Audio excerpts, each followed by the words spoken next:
Hi everyone, this is Selena Kraus and welcome to another card video. In this video, I'm featuring the new March My Monthly Hero Kit from Hero Art. So let's take a closer look at the kit. Here's a 6x8 stamp set that comes in the kit and the coordinating dies. And this month we're focused on books and reading.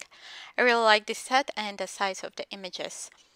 And also there's a reactive ink ink pad palette. It's like ombre ink that you can use either for watercoloring, creating backgrounds, and so on. Also, there are coordinating dies for the main images. And also there is some twine, rainbow twine, and tags and watercolor brush that come in the kit that I don't have them right now. So for my card today, I will create a gel press background. So here I have my gel press, which is 5x7 onto a cutting plate, a die cutting machine plate, and I'm going across the gel press with my ink pad directly onto the gel press and just blending those colors using my brayer. I'm adding that piece of cardstock, which is 5.5 by 11, pressing it down and lifting it up. So here's the first background. It's nice and bright. However, I really wanted to get a more subtle look, like more kind of pastel look, even though the colors there are pretty bright. That's on the ink pad. So let's do another way now. I'm just making sure that there's no ink left on my gel press. I'm just putting another piece of paper and lifting it up. Now I'm going with the brayer. I'll pick up ink directly from the ink pad and with the brayer apply to my gel press. I'm kind of going a few times over to blend that in. I'm putting another piece of cardstock on top and lifting it up. So this is pretty bright too. So I'm going again with my brayer. I didn't clean the brayer or the gel press. And again, because there's a lot of ink left still on the brayer that I didn't want to go to waste. So now you will notice that we have more subtle and more lighter background. We can go again because still there is ink left on that brayer or brayer. Pressing it nicely and lifting it up. So now I have a 4 piece of white cardstock and I'm gonna go over it with my brayer to have another background. So we have several backgrounds created here. I'm just looking which one I wanted to pick. And in the meantime, I decided to do a few more backgrounds while I had the gel press out. So now I'm applying ink on the entire gel press and to get a larger background, because in the add-ons for this month we have a bookmark infinity dies or slimline infinity dies. I wanted to create some bookmarks too, but those are not featured in this video. I will post them sometime this week. So I'm just cleaning my gel press both ways so we have like extended background here. I kind of like that background, so I decided to do it similarly onto my gel press. So I'm just applying the purple on the back, on the bottom, and then turning it around, and again purple on top, and we have that orange that's in the middle. And now cleaning my my brayer again on A4 pieces of cardstock, and I'm getting more backgrounds. So I think I have enough backgrounds here. You can see how many I got in a very short amount of time. So I think I will use the one that's on the right, and then I picked out the one that I wanted for you to use for my bookmark. However, I ran out of time and I did not make that bookmark for today's video, but I will post it on my blog sometime this week. So I've pre-stamped my images as I showed you at the beginning of this video, and I'm using the coordinating dies to cut them out. I'm just securing them with some repositionable tape here.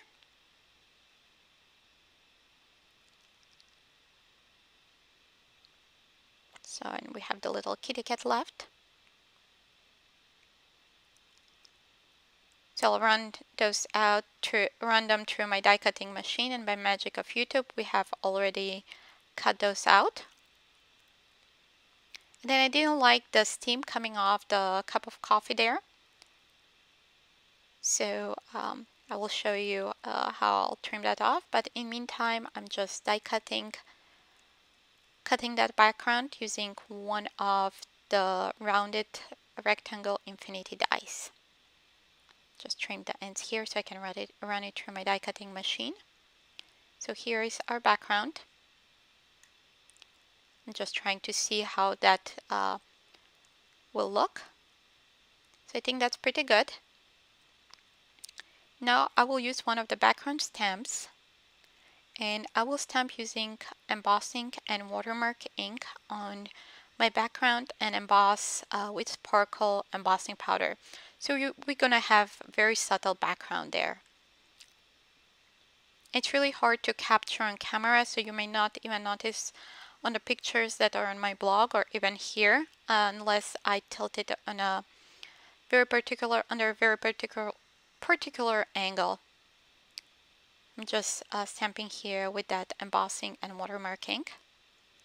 Before that, I primed my piece of cardstock using the anti-static powder.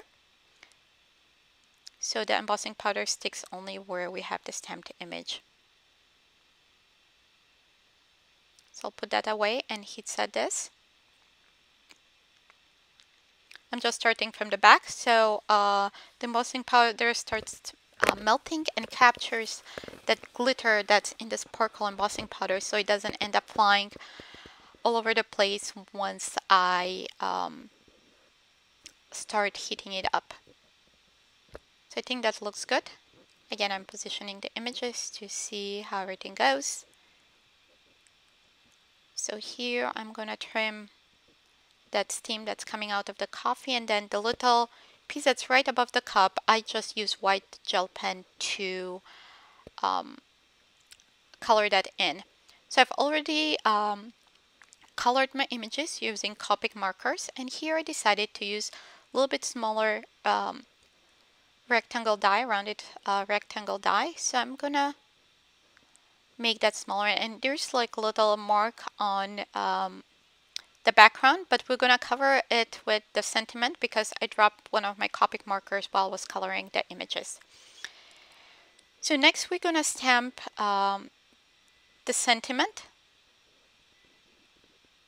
and I'm using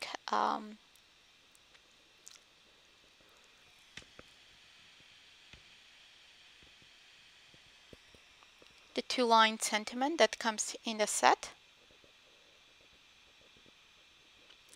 Again, I will stamp using the embossing and watermark ink.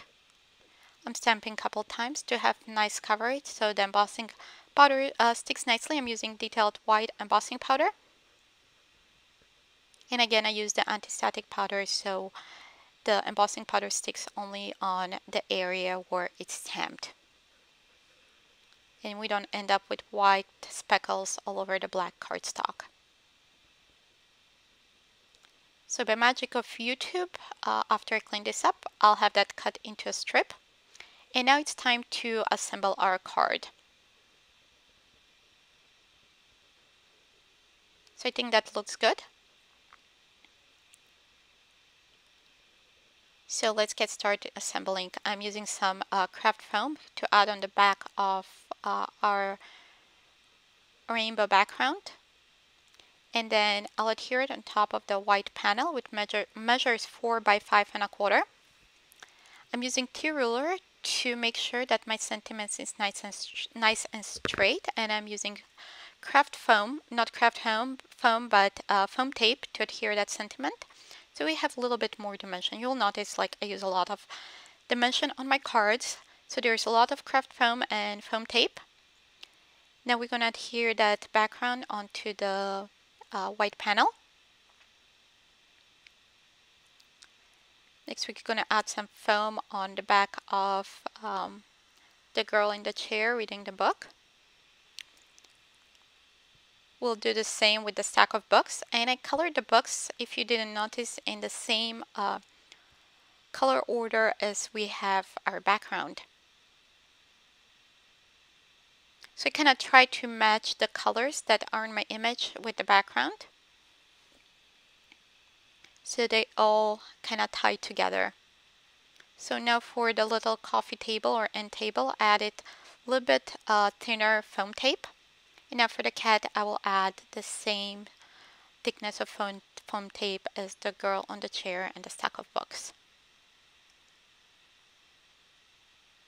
So now we're left to adhere that panel onto our card base. I'm making black card base using pitch black cardstock.